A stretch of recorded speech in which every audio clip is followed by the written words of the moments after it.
Hi, welcome to a special live episode of Turn the Page.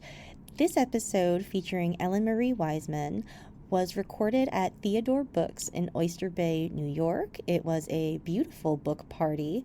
Ellen came and talked about her book and the research behind it, and the audience had a wonderful time. So please sit back and enjoy this live chat.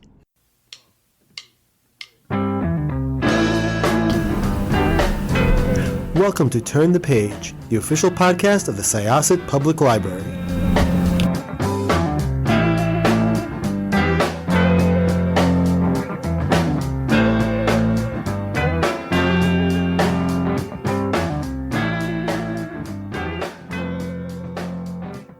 Hello everyone, I'm Jen Jordan, a media specialist librarian at Syosset Library. I'd like to thank you all for coming and to thank Theodore's Books for collaborating with us at Syosset Library and for hosting. Very nice. And a quick thank you to my colleague Melissa for all of her help with this event. And I'd like to just take one moment to ask you to silence your cell phone so we can all enjoy the event. Thank you so much. Our guest of honor tonight is a brilliant writer who has sold more than 1 million copies of her novels in the United States. They have hit the New York Times, USA Today, and Publishers Weekly bestsellers lists, and have also been translated into 22 languages and sold around the world.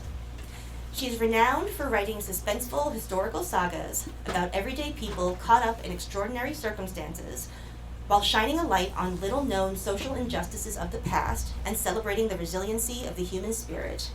Now, in her 7th novel, she turns to America's dark history with eugenics in the early decades of the 20th century. Please welcome Ellen Marie Wiseman. Thank you. Is this working? Yeah. Okay, good. Thank you to Theodore's Books and the Syosset Library for having me. And thank you all for coming to listen to me talk about my 7th book, The Lies They Were Told.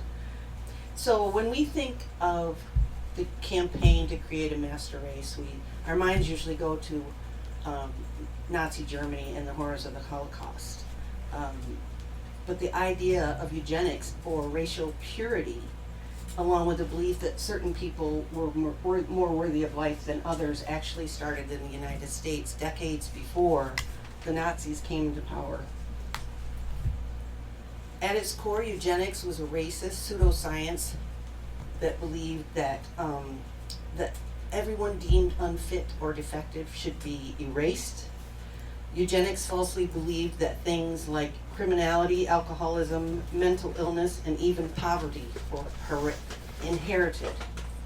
In the late 19th century to the mid-20th century, this disturbing ideology, along with the belief that selective breeding could improve the gene pool, quickly found its way into American society. It influenced stricter immigration laws. It justified racial segregation. It banned interracial marriage, and led to institutionalization and forced sterilization of both adults and children. Many of the children could be as young as 9, 10, 12 years old who were sterilized. I'm wondering if I switch hands, maybe that'll help. I'm right-handed. So many of those sterilized teenagers, children, adults, men and women were misled into believing that they were given benign procedures such as having their appendix taken out, and many of them did not find out for years that they had been sterilized. Some never found out, they tried to have families and weren't able to. And if a woman was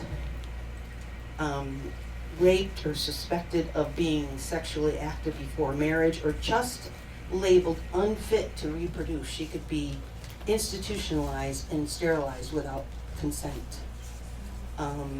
Oftentimes these women were not allowed to return home. Once they were sterilized in an institution, they were sometimes handed over to these prominent families as cheap labor.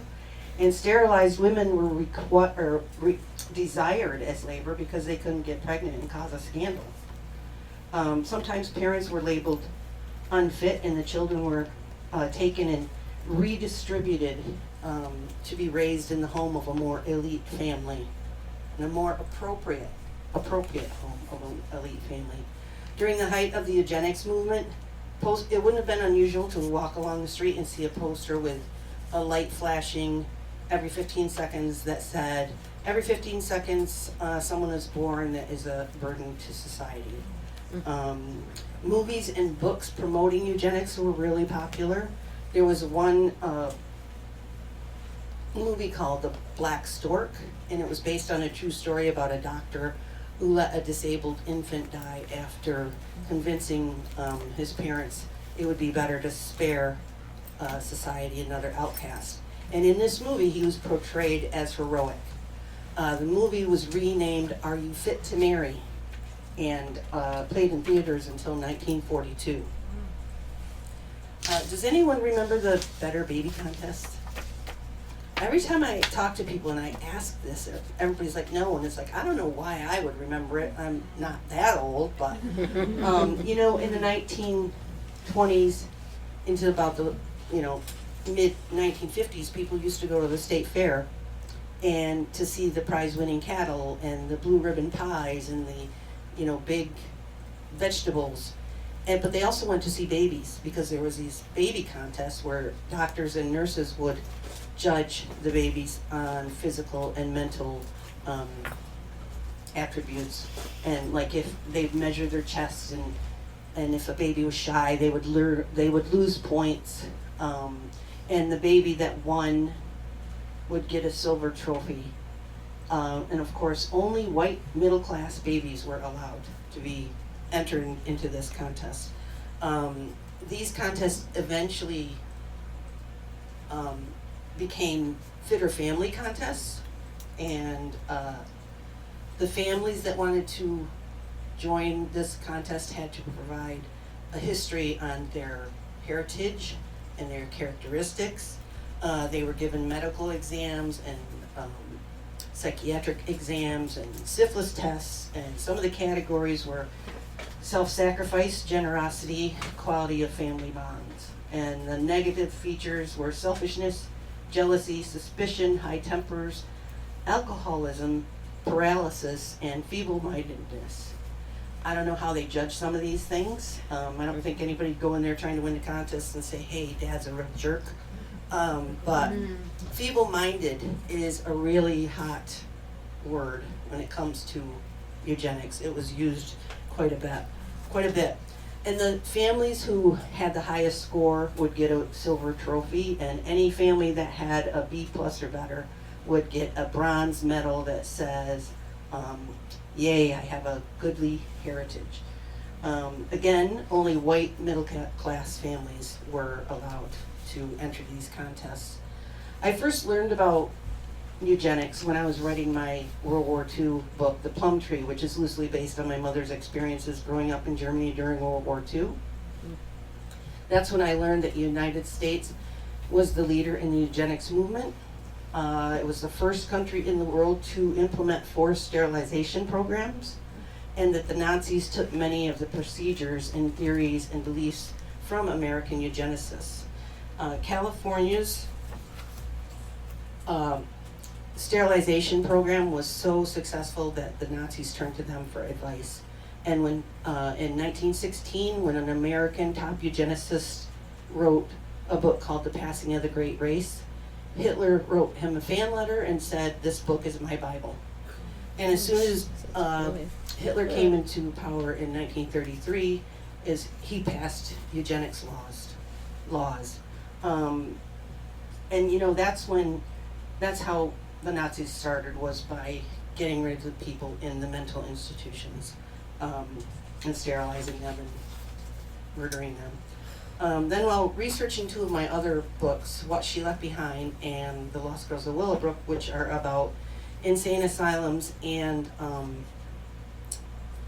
institutions for disabled people, I kept uncovering these threads to eugenics, because a lot of people in these asylums and institutions were sterilized against their will. So crazy me decided that I should write a book about the American eugenics movement. During my research, then I realized what a dark, tangled web this American eugenics movement was, and I really kind of began to regret my decision. Far from being a fringe movement, it was backed by the Carnegie Institute, Rockefeller Center, and the Harriman Railroad fortune, which paid local charities to seek out Italian, Jewish, and other immigrants in cities to subject them to deportation, confinement, and sterilization. In 1911, the Carnegie Institute formed the Eugenics Records Office in Cold Springs Harbor, Long Island. Their objective was to stockpile millions of index cards on Americans' families. They wanted to remove entire bloodlines and whole peoples that didn't meet their criteria. They had propaganda, they put up posters, they had their own newspaper, they studied children who had been institutionalized for being feeble-minded. Their research on American families was gathered by field workers going door to door with questionnaires on temperament and heritage and all that stuff. And they were so influential that they influenced a lot of the laws in 1920 that had to do with eugenics. I can't imagine if somebody was coming around today with index cards saying, you know, tell me your heritage and all this other stuff. I think we'd all be like, no, go away. So along with forced sterilization and institutionalization, the most commonly suggested method of getting rid of inferior populations in the United States was public gas chambers. They wanted to put gas chambers in the cities in America to get rid of inferior populations. But many of the eugenicists didn't believe that American society was ready for that kind of thing. So some doctors found other ways, for instance, in mental institutions, feeding patients milk infected with tuberculosis, reasoning that anyone genetically fit would be resistant. And this resulted in 30 to 40% annual death rates. In other institutions, doctors would just practice eugenicide by various forms of lethal neglect, which is a lot of what I touched on in What She Left Behind and The Lost Girls of Willowbrook. So all of this is, the reason I'm telling you all of this is because that made it really, really hard for me to decide which aspects of eugenics were going to affect my main character in The Lies They Told. The Lies They Told was set in 1930s during the height of the eugenics movement. It's about a young immigrant mother who dreams of a better life in America for herself and her 2-year-old daughter. But the minute she steps foot on Ellis Island, she sees families being separated, and she's faced with the threat of being labeled physically or mentally defective, a burden to society, or a threat to the American gene pool, all of which could result in being separated from her daughter, or deportation, or imprisonment. She's given crazy physical exams, but she's also given these crazy mental tests, like asked if it's better to sweep a staircase from the top to the bottom or the bottom to the top. Shown a picture of a woman and asked it, is this a woman or a dog? All kinds of really crazy tests.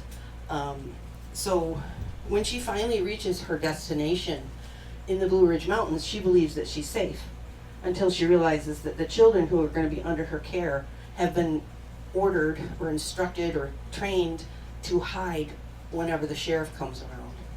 And she eventually finds out that the reason that they've been instructed to hide is because, despite the fact that the mountain people were U.S. citizens, they were facing many of the same threats that she faced on Ellis Island. They were being labeled feeble-minded, ignorant, incestuous, promiscuous, a threat to the American gene pool, and lazy.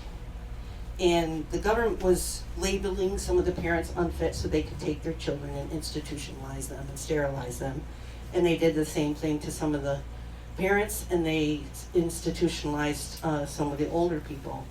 And during the height of the eugenics movement in America, these kinds of raids happened all over the country. A family could be labeled unfit and the children could be taken away, or everybody could be institutionalized. In the Blue Ridge Mountains, it was done to certain families so that the government could take their land to form the Shenandoah National Park. All sorts of other stuff happens in the book, but I'm not going to tell you anymore because I want you to read it.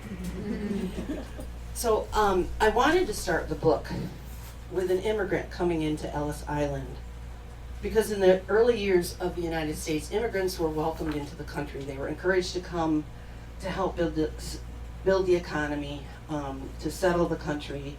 And then, you know, like during the first half of the 20th century, people started to fear immigrants. And this is when the eugenicists stepped in. This is when they started to come up with stricter immigration laws. All these crazy tests, like I just told you about, started coming up with, you know, measuring people's ears and noses and heads and everything, just to make sure that they fit the ideal of what Americans should be. And following each exam, the inspectors would write like letters on their clothes, and they would be like, you go this way because you're let in, or you go that way because you needed to be examined more thoroughly, either psychiatrically or physically, or you were going to be deported or whatever. And I wanted to include what happened to the Blue Ridge Mountain people, because that's a very clear example of how eugenics was used against U.S. citizens. So, has anybody here read like my book, The Orphan Collector? Okay, so when I started writing that, when I finished writing it, it was January 2019, and I had no idea that COVID was going to happen. So it was quite a shock when that book was 6 months from being released, and we were hit with another pandemic. And then when I started writing The Lost Girls of Willowbrook, I had no idea it was going to release in the same year, around the same time of the 50th anniversary of Geraldo Rivera's expose of Willowbrook and the 35th anniversary of the school closing. And when I began researching The Lies They Told 3 years ago, I had no idea how relevant it would be today. Now, the fears of the past are being exploited by our government. Many Americans are being falsely led to believe that immigrants are all criminals or eat cats and dogs, and among other things, when studies show that immigrants are less likely to be incarcerated than natural-born Americans. And so we're being told that these immigrants are being rounded up to keep our country safe, when in fact these ICE detention centers are run by for-profit companies that are being paid billions of dollars by our government. And you know, I know that I'm getting a little political here, but it ties into what I'm writing about, so I kind of have to do it. And the shocking thing is that 31 states, including Washington, D.C., still have laws that allow forced sterilization of the disabled, incarcerated, and immigrants. So understanding eugenics, to me, isn't just about learning from the past. It's also about recognizing how these old ideas can resurface in new forms. But anyway, my next book's going to be about world peace. Well, hopefully it will be on world peace. That'll happen hopefully before. And everybody's going to be healthy and rich, and it's all going to be good. Get started on it soon, please. Yeah, I've already started. You're a cashier and you see these things. I'm kidding, I can't do that. My publisher won't be like, no, you write about dark stuff, remember? So I hope that The Lies They Told inspires you and entertains you, but mostly I hope that it invites everyone to realize that all people, no matter their race, nationality, religion, abilities, deserve empathy and the chance to live free.